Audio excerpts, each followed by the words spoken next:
இன்னொரு முக்கியமான விஷயம் பத்தி இந்த நேரத்தில் பதிவு செய்ய விரும்புகிறேன். அறநிலையத்துறையின் அசையும் மற்றும் அசையா சொத்துக்களின் வருவாய் அதன் புனிதமான நோக்கத்திற்கு மட்டுமே பயன்படுத்தப்படும் அப்படின்னு ஆளுநர் உரையில இடம்பெற்றிருக்கு.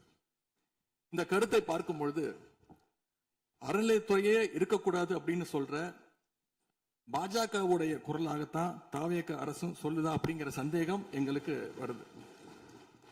பாஜகவும் வலதுசாரிகளும் சொல்றது இதுதான். அறநிலையத்துறை பள்ளி கல்லூரிகளை நடத்தக்கூடாது, அறநிலையத்துறை பள்ளி கல்லூரிகளை நடத்தக்கூடாது அப்படின்னு சொல்லிட்டு இருக்கிறாங்க. இதுக்காக வழக்கும் தொடர்ந்து இருக்கிறாங்க. இந்த நிலைப்பாடு திருமண மண்டபங்கள் வணிக வளங்களோடு நிற்குமா, இல்ல கல்வி நிறுவனங்களுக்கும் இந்த கண்டிஷன்ஸ் அப்ளை செய்யப்படுமா? மாண்புமிகு அறநிலையத்துறை அமைச்சர்கள். மாண்புமிகு பேரவை தலைவர் அவர்களே, மாண்புமிகு தமிழ்நாடு முதல்வர் அவர்களே, அறநிலையத்துறையை பொறுத்த வரைக்கும் கோவில்களின் வருமானம்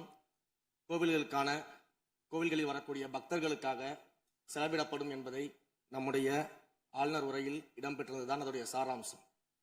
இன்னொன்று, சமீபத்தில் வெளியிடப்பட்ட திருமண மண்டபங்கள் மற்றும் வணிக வளாகங்கள் அந்த பணிகள் துவங்கப்படாத பணிகள் நிறுத்தப்பட்டது என்பது இந்த பணிகளை பொறுத்த வரைக்கும் நாம் ஆராய்ந்த வரைக்கும் அந்த கோவில்களில் பொதுமக்களுக்கு தேவையான அடிப்படை வசதிகள், பொதுமக்களுக்கு தேவையான தங்குமிட வசதிகள், பொதுமக்கள் பக்தர்கள் வரப்போது அவர்களுக்கு தேவையான அடிப்படையிலான கழிப்பறை வசதிகள் போன்ற இந்த வசதிகளை மேம்படுத்துவதை காட்டிலும் இவர்கள் கமர்ஷியலாக கோவில்களுக்கு திருமண மண்டபங்கள் கட்டுவதிலும் வணிக வளாகங்கள் கட்டுவதிலும் அதன் மூலமாக வருவாய் ஈட்டுவதை மட்டுமே குறிக்கோளாக வைத்துக் கொண்டு இந்த திட்டங்களை துவங்கியதன் காரணமாக மேலும் அதன் மீது பல்வேறு நீதிமன்ற வழக்குகள் ஸ்டே ஆர்டர்ஸ் இருப்பதனால நாம் அதையெல்லாம் ரத்து செய்து அறிவிச்சிருந்தோம்.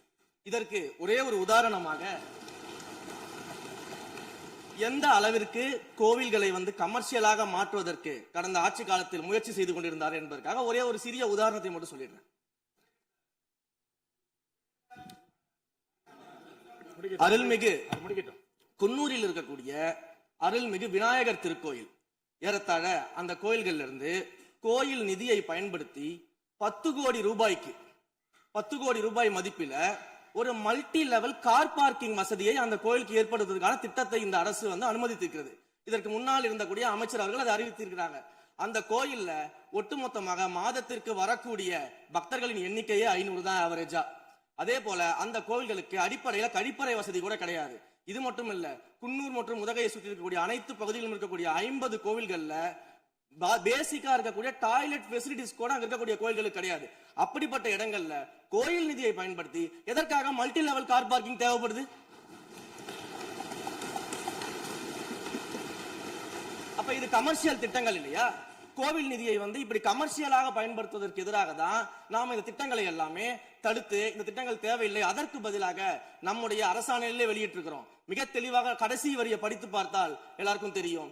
இந்த கோவில் நிதியை பயன்படுத்தி கோவிலும் பக்தர்களும் பயன்படக்கூடிய வகையில மாற்று திட்டங்களை உருவாக்கும்ன்ற வரியை நம்ம மென்ஷன் பண்ணியிருந்தோம். எந்த இடத்திலையுமே மக்கள் பயன்படக்கூடிய கல்வி நிலையங்களையோ இல்ல இது போன்ற மருத்துவ வசதிகளையோ நாம செய்து தர மாட்டோம்னு சொல்லல. இன்னும் சொல்ல போனா கடந்த 5 ஆண்டுகள்ல ஒன்றிய அரசின் நிதி உதவியோடு பழனியில பாத்தீங்கன்னா ஒரு சித்த மருத்துவமனை கட்டுவதற்கான நிதி உதவியை ஒன்றிய அரசு தருவதற்கு தயாராக இருந்தது. ஆனா கடந்த ஆட்சியில அந்த திட்டத்தை அப்படியே கிடப்புல போட்டுட்டு கேட்டா ரெக்கரிங் செலவை எங்களால ஏத்துக்க முடியாது அப்படின்னு சொல்லி கிடப்புல போட்டு வச்சிருந்த இந்த திட்டத்தை நாம இன்றைக்கு கையில் எடுத்து அதை துவங்குவதற்கான ஆய்வில் இறங்கியிருக்கிறோம். அப்ப எந்த இடத்திலையுமே மக்கள் பயன்பெறக்கூடிய திட்டங்களை நாம தடுக்கவும் இல்லை, நாம யாருக்கும் பி டீமாக இருந்து வேலை செய்ய வேண்டிய அவசியமும் இல்லை. கோயில்களின் நிதியை ஒரு காலமும் கமர்ஷியலாக பயன்படுத்த வேண்டிய அவசியமும் மாண்புமிகு தமிழ்நாடு முதலமைச்சர் தலைமையிலான தமிழக வெற்றி கழகத்தின் ஆட்சிக்கு தேவையும் இல்லை. மாண்புமிகு உறுப்பினர் சேகர் பாபு. மாண்புமிகு பேரவைத் தலைவர் அவர்களே, இந்து சமய அறநிலையத்துறை கொடைகள் என்ற ஒரு சட்டம் இருக்கின்றது. அந்த சட்டத்தில் விதி 69 என்ற குறிப்பிடப்பட்டிருக்கின்ற அந்த பணிகள் சட்ட விதிகளுக்கு உட்பட்டு சட்டத்தின் 36 பிரிவிலிருந்து தான் இந்த பணிகள் மேற்கொள்ளப்பட்டன. குறிப்பாக ஏதோ அமைச்சரே முடிவு செய்து திருமண மண்டபங்களையும் வணிக வளாகங்களையும் ஏற்படுத்துவதற்கு உத்தரவிட்டதாக மாண்புமிகு அமைச்சர் அவர்கள் அவைக்கு உண்மைக்கு புறம்பான தகவலை தந்து கொண்டிருக்கின்றார்.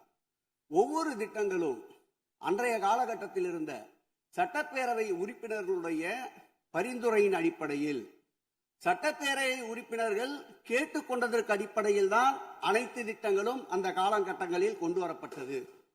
அதோடு மட்டுமல்ல, உறுப்பினர் அவர்கள் குறிப்பிட்டு கூறினார், குன்னூரிலே மல்டி லெவல் கார் பார்க்கிங் கொண்டு வரப்பட்டது என்று.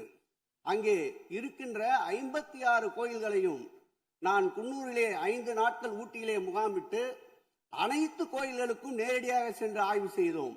அந்த ஆய்வின் அடிப்படையில் அந்த திருக்கோயில்களுக்கு வருகின்ற பக்தர்களுடைய அடிப்படை தேவைகளுக்கு வருமானத்தை உயர்த்துவதற்காக குன்னூருக்கு சுற்றுலாவிற்கு வருகின்ற மக்களுடைய வாகனங்கள் போதிய அளவிற்கு பார்க்கிங்களுக்கு இடமில்லாமல் தவிக்கின்ற சூழ்நிலையில் அங்கே மல்டி லெவல் பார்க்கிங் கொண்டு வந்தால் நகராட்சி பரிந்துரையின் அடிப்படையில் வருமானம் பெருகும்.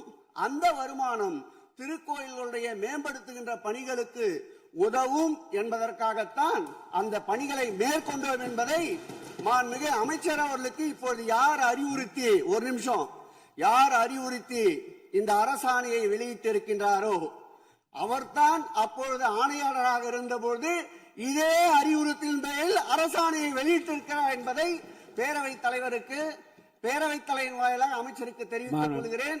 மேலும் அவர் கூறுவதற்கு எனக்கு பாயிண்ட் ஆஃப் ஆர்டர்ல பதில் கூறுவதற்கு அனுமதிக்க வேண்டும்.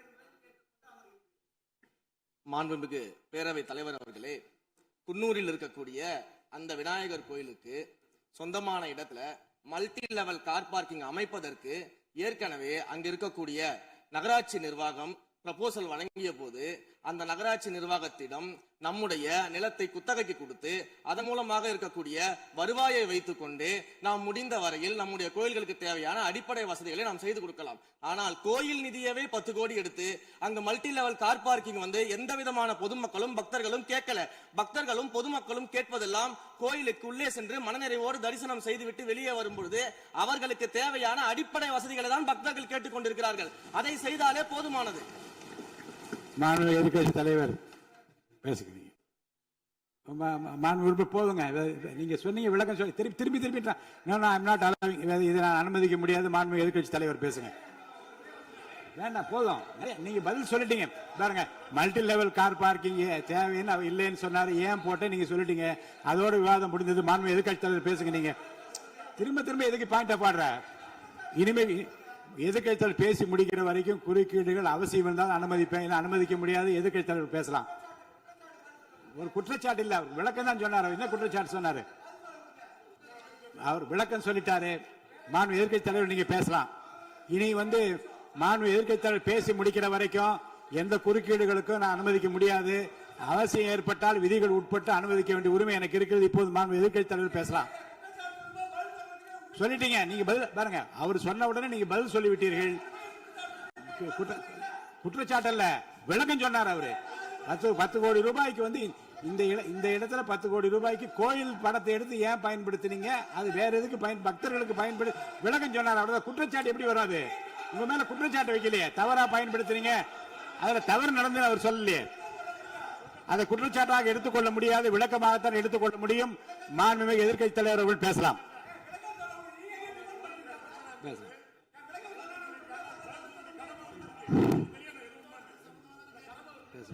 அவை முன்னவர்.